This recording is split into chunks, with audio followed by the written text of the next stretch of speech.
Good morning and welcome to today's Technology Association of Oregon webinar, Resilience Shapes Reputation, sponsored by ReputationUs. I am Riley O'Brien, Vice President, Events and Experiences at TAO. A couple of rules of engagement before we start. All participants have been muted. I'm going to admit one person before there we go. If you've been to one of our virtual programs, you'll see a little bit of difference today. We've got a smaller group, and so Casey and I have talked, and if you have a question to ask, feel free to unmute yourself during the presentation. Otherwise, you can pop that information into the chat box, and I can make that announcement to Casey, any questions that you have during the event. If you prefer to, you can engage as a participant using the icons on the screen. You can do, I think there's a clapping. They've gotten some new ones, so clapping and celebrating, laughing, or just a thumbs up to tell Casey he's doing a great job. We ask that you engage with us on social media during this webinar and throughout the day. We love to share what's going on at TAO and get participant takeaways from all of our events. Thank you again to Casey and the team at ReputationUs for sponsoring and developing this program for our community. They were one of the first ones to sign up for professional development programming with us this year, and we're so excited to have him, as a thought leader today. And finally, it's my pleasure to introduce our presenter for today, President of ReputationUs, Casey Boggs. So Casey, the floor is yours. All right. Thank you very much, Riley. Appreciate it. And hopefully everyone can see that. And hello, everyone. Good morning to you. April 28th. And we're going to be talking some reputation management today. Resilience Shapes Reputation, April 28th. And just so you know, I was hoping today would have been just fittingly National Reputation Day, but that's not till a later time. Perhaps I should have scheduled this a little bit better. But just so you know, today is National Blueberry Pie Day and National Superhero Day, just to kind of keep that on your calendar. And then I was just talking to Riley beforehand. When did this whole national thing become a thing? I don't know, but at any rate, just little tidbits of fun. But it's a heavy topic today, reputation. But let's have some fun. And as Riley said, I certainly welcome questions, engagement, and then also I'll be looking to you for some poll questions we'll have here in a second. So let me get kind of started about what the makeup of today is going to look like. And it's provide an introduction. Reputation, again, a very heavy topic, a nebulous, broader term here, but I'll provide some definition to it. But we'll have some poll questions. We'll actually have 4 poll questions, so be prepared to respond to those. And we'll look about responding and learning from what happened in 2020 and all the crises that took place. But more importantly, how are you going to build and be resilient in 2021 and beyond? And what does that look like? So provide some tactics of what we're providing our clients and how to build a stronger reputation for yourself and your organization moving forward. And we'll also take a look at the vulnerabilities and opportunities reputation audit, something to keep in mind to build your reputation through all this madness over the last couple of years. So who am I? Well, as Riley mentioned, we are members and partners with TAO, but certainly from a reputation management side, we are a firm that focuses on reputation management and crisis response. And this really, we cut our teeth into this by surviving quite a few reputation issues over the past, from the 92 riots and down in Los Angeles to .com boom and bust. I personally was a director of public relations for AIG during the financial crisis. Yay me. And then certainly the fall of the Great Recession and certainly today's crises. We mentioned at the early part of 2020 that 2020 was going to be the year of the crisis. And little did we know what we predicted, and I wish we didn't predict it, that it was going to be a big issue. But it was cyber attacks and certainly other issues that we were looking at, from active shooting and other things that still exist today. But a little thing called COVID-19 took place, and healthcare issues, and so many different other avenues, and then social justice, and taking a stance, and DEI, and all the BLM, other aspects here that really caught our attention, that really affected all of us, and yourselves and your organizations as well. So we'll talk about those today, but gives you a little context. We've learned a few things. We're continuing to learn a few things, and we're continuing to receive clients that are trying to understand the makeup of what the reputation is in today's environment. So 2020, 2021, a time to remember, and but let's not forget. We've certainly had no shortage of cyber attacks, a house divided, if you will, in America with political issues, our buddy COVID, and certainly Black Lives Matter and unemployment, and then diversity, equity, inclusion as a discussion point and brought up to the forefront. But certainly even taking a stance or not taking a stance, from BLM to Stop Asian Hate to diversity, equity, inclusion, and then taking a stance on voting measures of sorts. No shortage of discussion points, no shortage of topics, probably in your conversations with your friends, at dinner, with your family, your children. A lot of different elements are happening. But today we're talking about you and what does all this mean in today's polarizing, challenging times. What does this all mean, crisis or otherwise, on how you as an organization can be resilient, be mindful, and be understanding, and also prosper as well through all this and learn and evolve. So as I mentioned, we're going to have some poll questions. Let's start from the first one here. And Riley, if you can do me the honor of bringing up the first poll question. But the first one, just kind of get your mind thinking about reputation issues.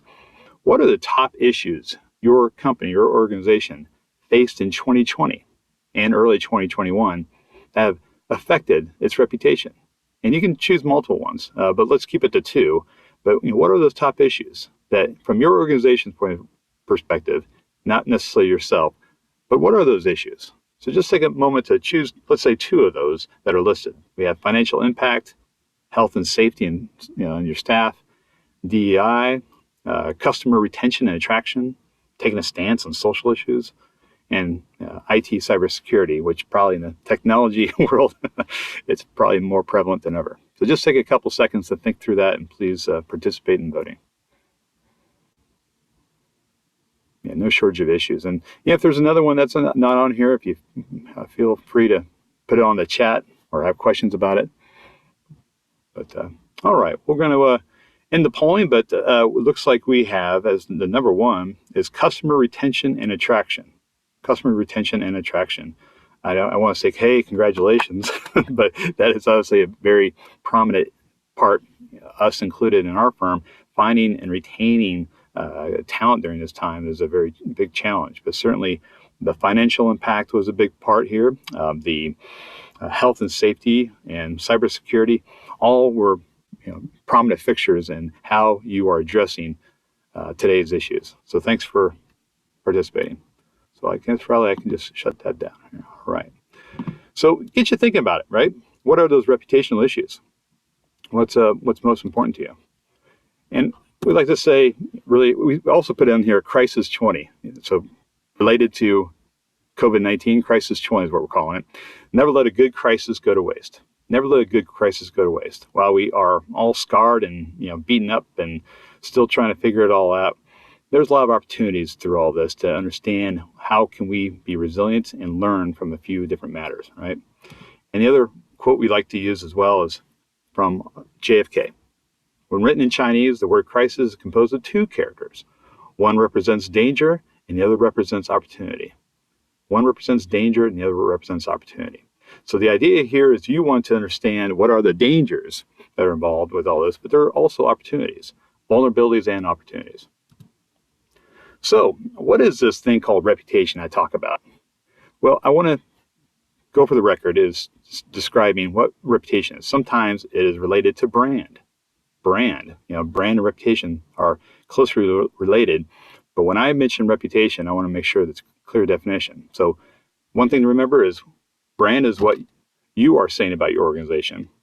It's all the websites and logos and taglines and how you are positioning yourself in the marketplace or within your staff. That is your brand. That's your DNA. But reputation, on the other hand, is what others are saying about your organization. It's what other people are saying about you behind your back or through other means of surveys and other aspects of net performer scores. That's what other people are saying about you. So reputation management is really an exercise in listening, really paying attention to what other people are saying about you, understanding what they're saying about you or what they're saying about your brand. Congratulations, you have a strong brand, you have a strong logo. But for our purposes today, we're going to be talking about your reputation. And another famous quote I like to use regularly is, it takes 20 years to build a reputation and 5 minutes to ruin it. If you think about that, you'll do things differently. That's our buddy Warren Buffett. And he knows a few things about reputation. On so many different levels, it's actually how he invests in companies. Not so much on their performance and stock and whatnot, but he looks underneath the hood. Not asking what the CEOs are saying about themselves or what the company is saying about them. No, he wants to understand what other people are saying about you. What are the issues? What are the issues about their products, their processes, all these other aspects? He pays attention to reputation. And if there's some issues behind it, he doesn't invest. But if it looks like it's a strong company, he will invest. And again, Warren Buffett knows a few things. Is quite the billionaire, and I'm pretty sure he's never going to die. This guy is he'll be with us for a long, long time. Mark my words. Anyways, reputation is everything. It really is. And this is not a marketing thing. This is not a marketing function. It really hits to the core of your whole organization, from your board to your executives to your staff. It's really the nucleus of everything about your organization, faculty yourself. And so this diagram kind of shows different elements here. But when I talk about reputation, I hope that you're not necessarily just going to punt this to some other organization, but it really is a core element. And from our perspective, we're looking to champion reputation by saying, hey, you should really have a chief reputation officer. What do you know about your reputation, of your products, your processing, and people? And so your reputation is everything, really is the core of everything.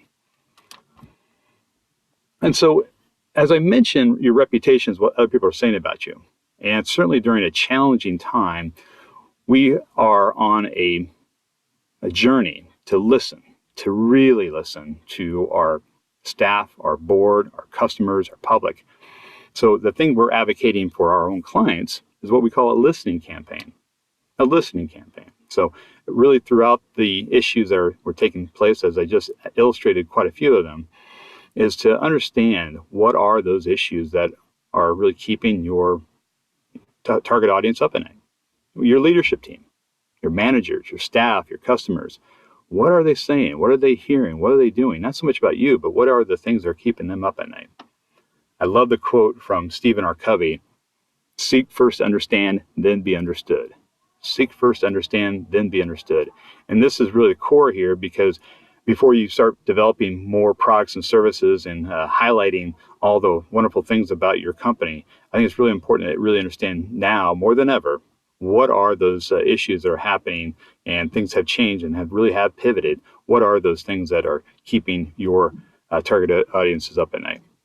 So one tip we've been advocating for our clients is to do listening campaigns throughout this year. So contact and listen to one employee and one customer per day.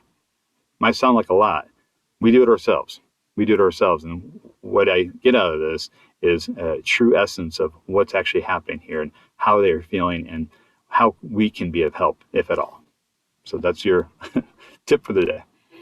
So the other thing we heard a lot of listening this year and past year, it's a fun part of the poll, is what are the things people are saying as your organization? Hey, we're all having issues here. We're all in this together. So I want to pull the question, Riley, if you can help me out here. But what do you believe are the most overused languages people are using in 2020 about the pandemic, about what's going on? And I just put a few up here. If there's other ones that you've heard as well, what are they? So we're all in this together. Unprecedented. We're here to help during these extraordinary times. Hey, you got this. There's no shortage of different things, but are there one or two that stick out to you? So just take a couple of seconds. I would just love to hear from you. What are those overused languages that people are using when they're trying to describe and be empathetic to their customers?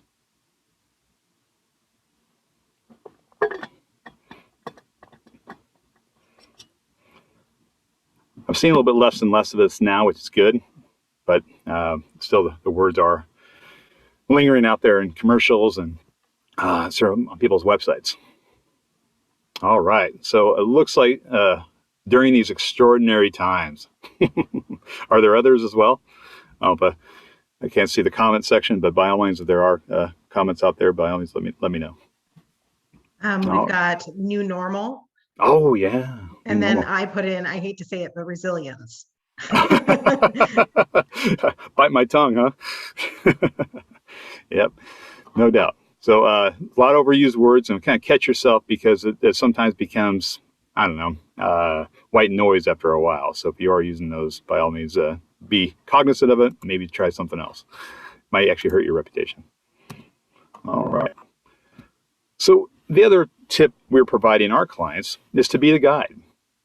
There is really no set journey on how to navigate through these extraordinary times, but to be that guide, whatever organization, any technology, either a service or a product, be the guide. So all that listening that you did, absorb it, understand it, understand really kind of how you as a company, as a technology company, be the guide and be reassuring that you have heard them. You're advocating for them. You're participating in their needs, to be reassurance. This really does truly say that you are not tone deaf, but you're listening. You are changing your products and services now to meet those needs, and be the guide to show them what's next. What can they expect? Each audience is having their own issues, right? So what can they do as an audience or as a customer to change, and what can you do? And what should they expect next? As I mentioned, there's not much of a roadmap today on so many different avenues. It changes daily, but the customers and the public are thirsty for guidance. Who's doing what? How can they help me? Are they really changing their products and services to help what I'm going through or what we're going through? And it may not always be applicable. I'll give you that. But for the most part, if you can show guidance throughout these wild times, then by all means, be that guide. And so one tip here is offer weekly guidance to your staff, to your customers, to your communities, and just give them tips, obviously related to your world, your technology, or your organization. What are you doing? How are you helping? And this can be done through a series of different ways, which I'll show you here in a second. So be that guide. So what are the best channels of communication? So this year, we've all changed really how we communicate in a way. Obviously, we're doing Zoom webinars as we're doing right now. This didn't necessarily happen last April much, maybe a little bit. But now things really have changed. But what we're providing, counseling our clients, is to maybe mix up a few things as you're sharing this information, as being the guide. So a few tips to kind of keep in mind for you is the ongoing Q&A. Provide that, if you've been listening to them and understanding what their questions are, provide that response. So an ongoing Q&A or an FAQ, frequently asked questions, and develop them and revise them accordingly for both staff and customers. What are they saying? What are they not saying? And anticipate questions. As you are the experts in your field and you're seeing things before they actually happen, anticipate questions and pose those questions to not only your staff, but your customers, your audiences. Ask them, what are you seeing? What are you hearing? Right? And video. While the written word is still good, I'm pretty convinced that people aren't reading anymore. It's unfortunate, but video has become much, much more the norm. Obviously, we're doing this here today, but provide these timely Q&As or messages in small interval bites, 90 seconds, 2 minutes. Be real, real. And what I mean by that is this really builds reputation. That's not necessarily a canned, well-produced video, but to show the CEO or show the executives, show frontline staff and what they're doing and how they are helping and addressing issues. And that doesn't necessarily have to be polished, but it has to be that you are listening to your audience to really say that you are having their best interests at heart.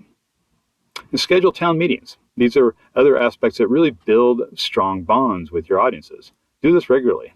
And what I mean by that is it's almost these listening campaigns, but in real life.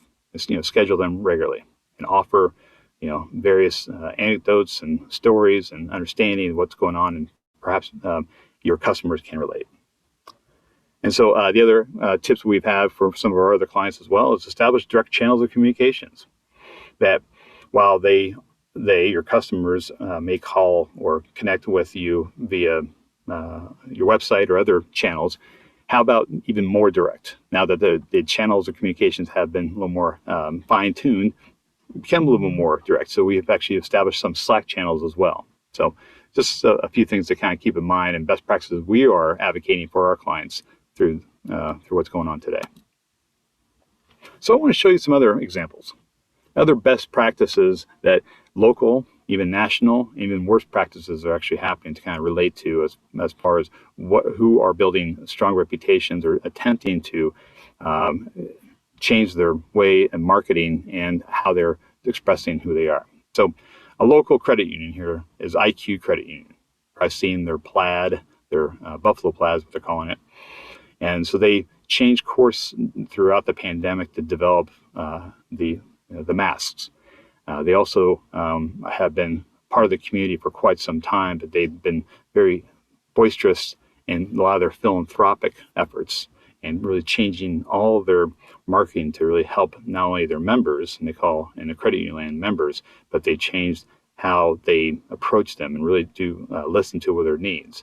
And I'm not going to play the video for you, but there's a video here as well that they are offering support to the nurses, and helping the hospitals as well.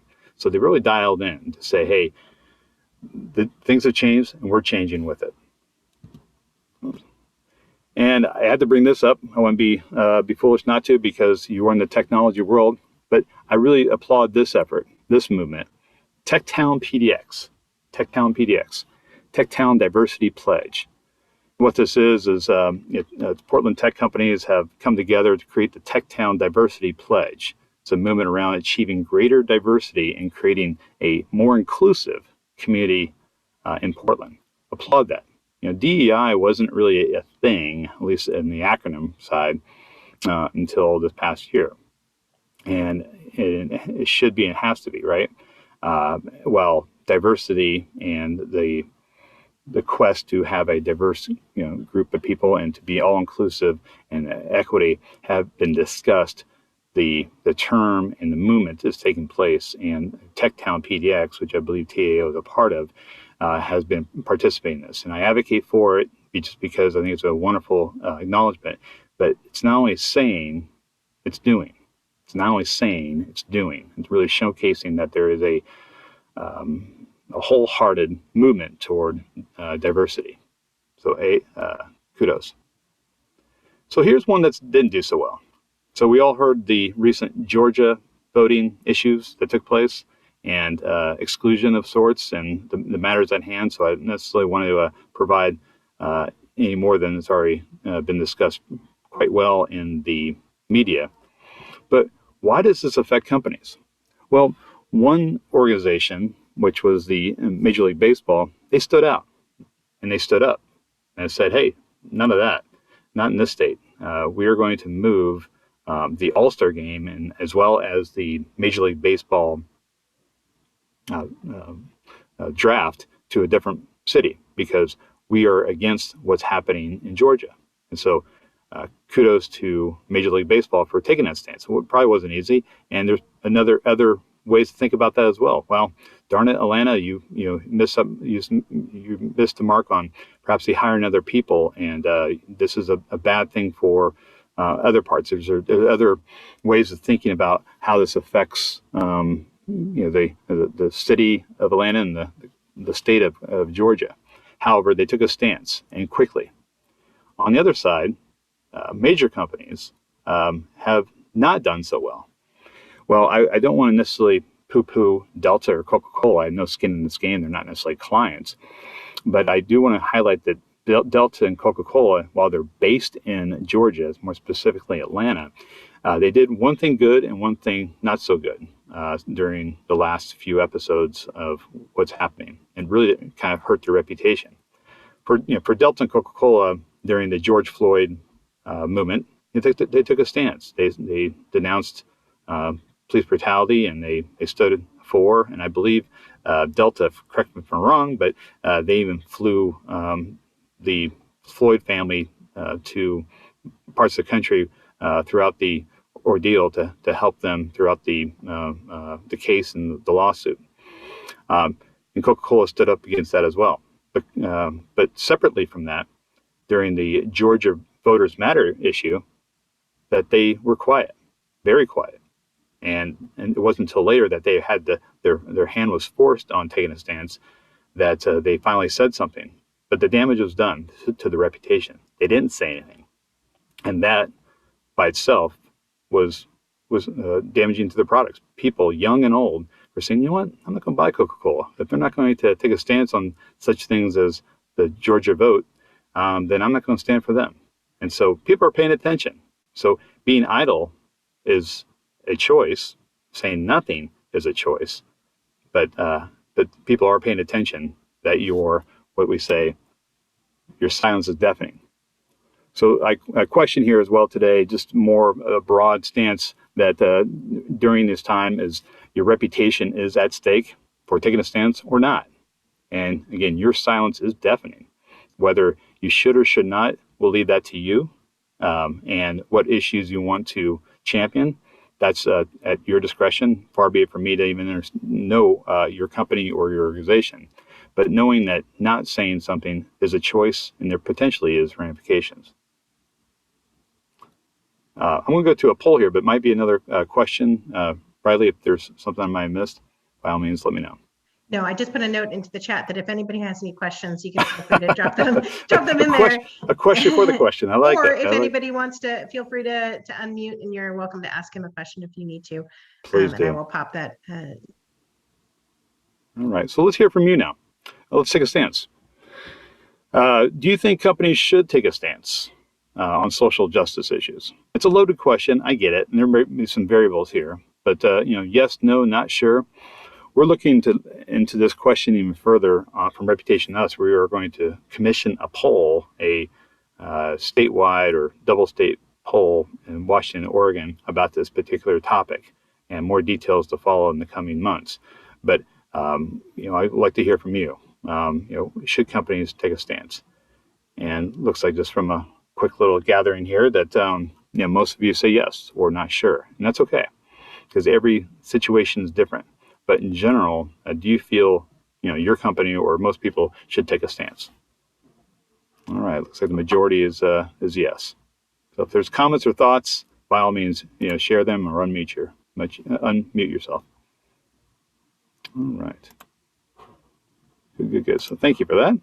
All right. So where should we go from here? What are we advocating for our clients? And as I mentioned before, reputation resiliency, and sorry for the overused word, resiliency, but it's a long road ahead, and we've got beat up, right? There's still issues that are actually happening, but there are ways that you can navigate through all this and to make sure that you are on the front lines of reputation building and enhancement.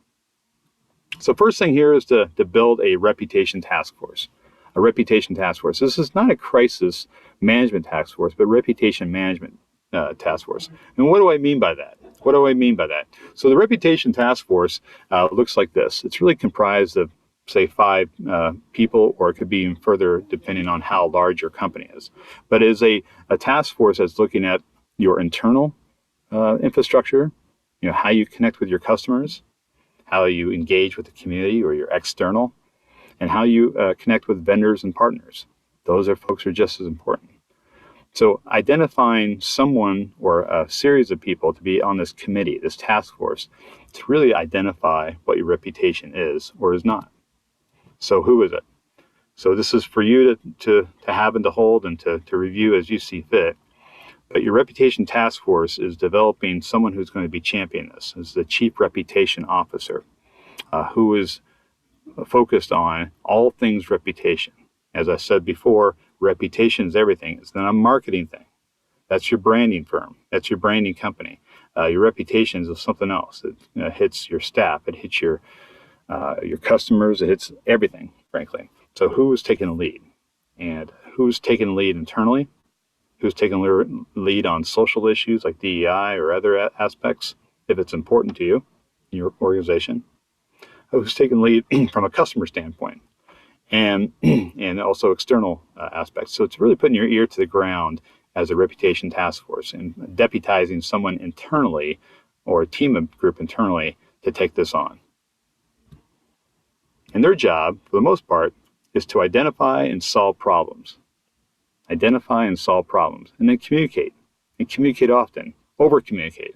Now, more than ever, there's an insatiable appetite for most organizations to communicate and over-communicate as far as what they're doing and how they're doing, both inside and out. We'd like to take an inside-out approach to our communications, meaning let's start internally with our executives, our board, our staff, and then customers, and later on to the public. But the idea here is to identify and solve those problems using your task force.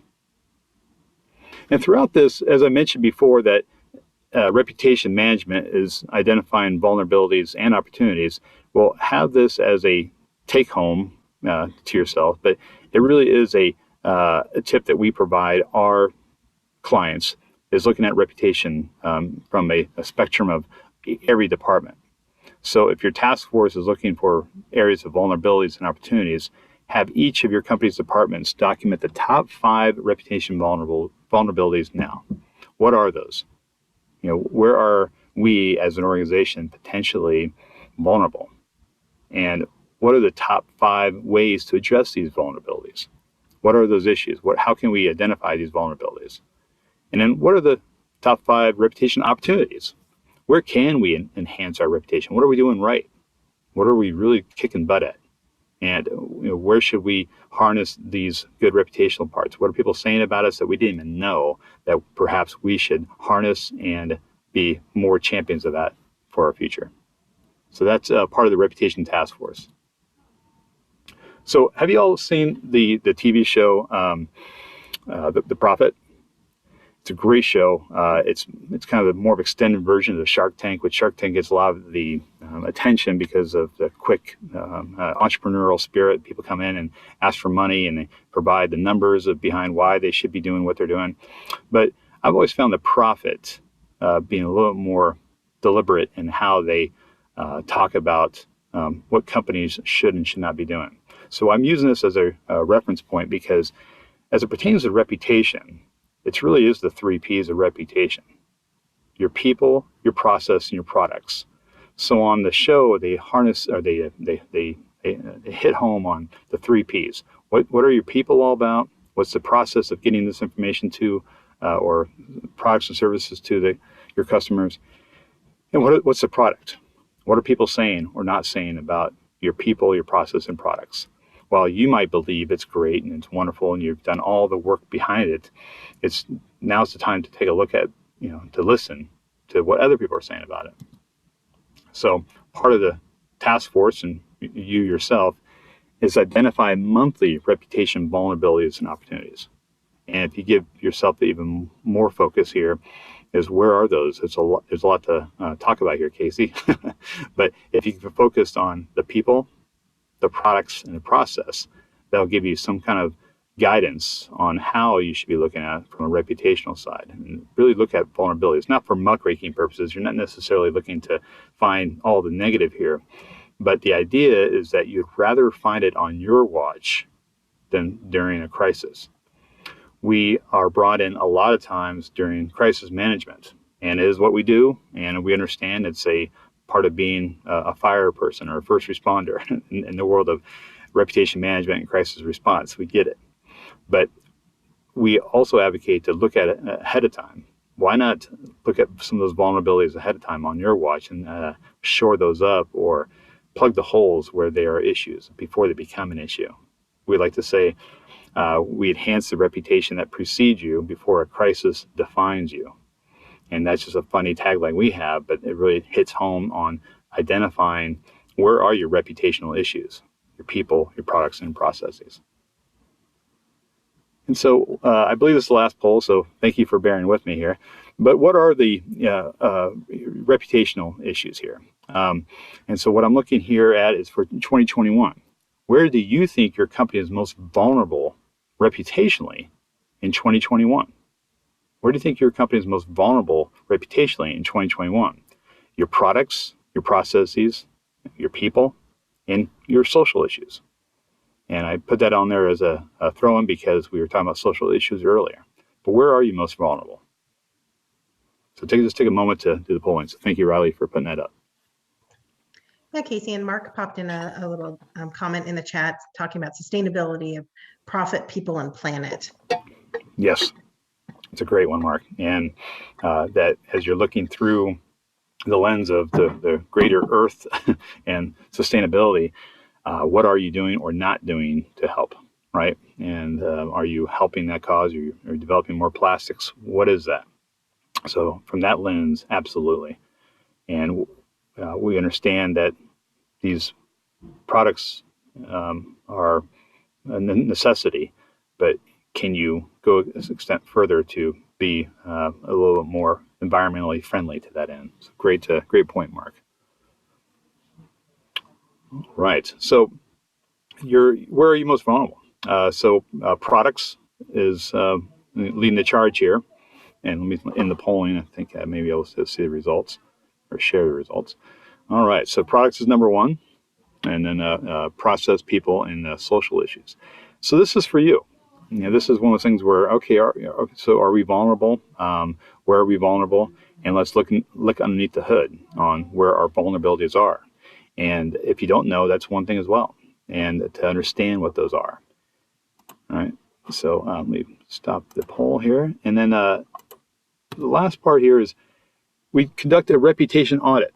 Every year we conduct a reputation audit. Who likes the word audit? I don't. However, it's an assessment of what your reputation issues are. And this potentially, as part of the task force or the chief reputation officer, you're going to be deputizing to help with your reputation, right? But I do advocate for having someone else take a look underneath the hood, to be impartial and not necessarily biased toward product, process, or people. And so the idea here is, where to find out where is your company most vulnerable reputationally. Why are they most vulnerable there? And it's not all negative, but where are there opportunities to grow? You're a company, you're a business, you're looking to thrive and to grow. So where are those opportunities to grow? So that's the part of the reputation audit you should do yearly to find out where you can do this. And so a few other little tips here as well is determine how did your company perform reputationally year over year. Now, did they do well in 2021 versus 2022? And keeping track on that and scoring that accordingly. And did you fulfill your promises to your customers? And that's a really loaded question there. Are you fulfilling the promises you provided to your customers? But the products you sell, the processes, and the customer service, are you doing what you're saying you're doing? And says who? You? No. The whole reputation part of listening, the idea there is to really pay attention that are you delivering on the goods? And are you fulfilling the mission of the company in general? And this is probably more of an internal question than an external question. But are you fulfilling your mission, both from all the 3 Ps, but from the social issues and stances you're talking about, or to Mark's point, the environmental side? Are you doing what you set out to do? It's easy. Talk is cheap these days. Talk is real cheap these days, but it's more of actions that people are paying attention to. So keep that in mind for what we call a reputation audit every year. And so, your top trait for reputational here is resiliency. It's a hard times. I don't think most of us are really experiencing this challenging times, both personally and professionally.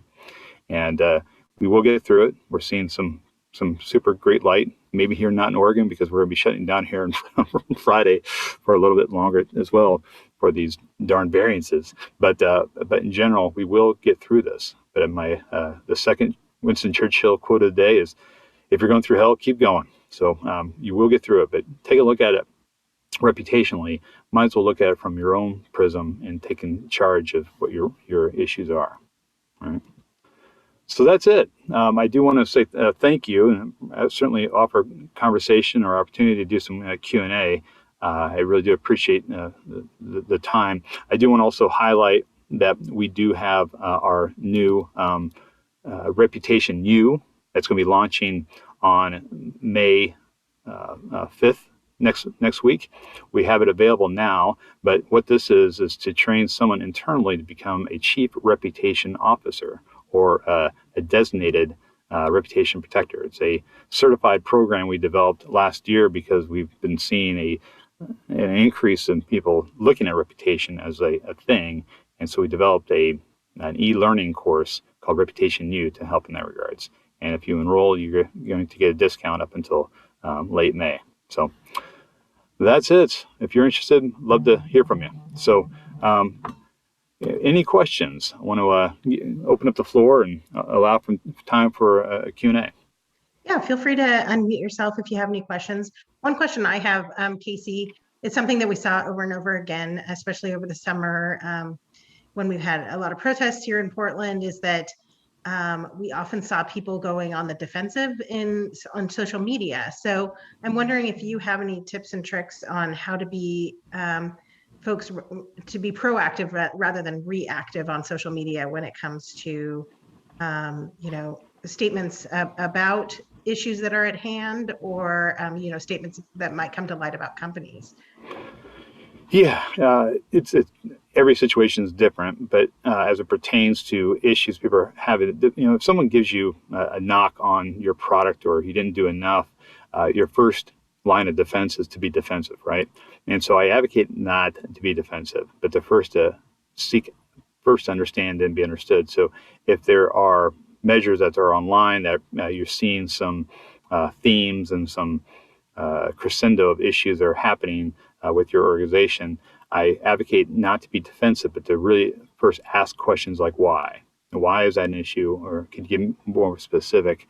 Can get into the belly of the underlying issue, and then from there provide a stance or a statement, or even more importantly, actions to provide clarity on what those issues are, and make it public. Obviously, you want to address the person at hand who's spreading that information, but to make it well known that, hey, we heard you, we have work to do, and we are learning how to become a better organization. If there are false allegations against you, and it's no doubt erroneous, then you provide that clarity as well.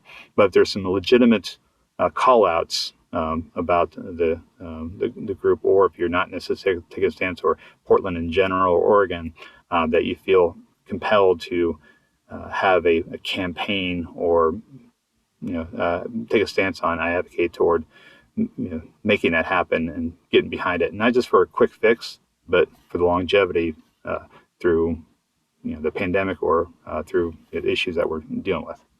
So thank you, Riley, for asking that. Thank you. Does anybody else have any questions?